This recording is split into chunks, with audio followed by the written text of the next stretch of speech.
ज्वलल्ललाटपट्टपावके किशोरचन्द्रशेखरे रतिप्रतिक्षणं मम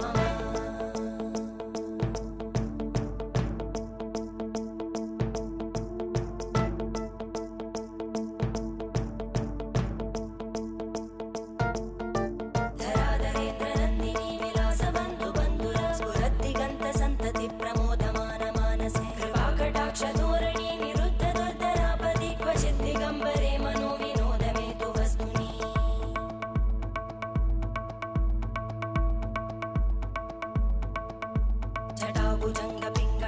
जटाभुजङ्गपिङ्गळस्फुरत्फणामणिप्रभा कदम्बकुङ्कुमद्रव प्रलिप्तदिग्वधूमुखे मदान्तसिन्धुरस्फुरत्वगुत्तरीयमेधुरे मनोविनोदमद्भुतं बिभर्तु भूतभर्धरे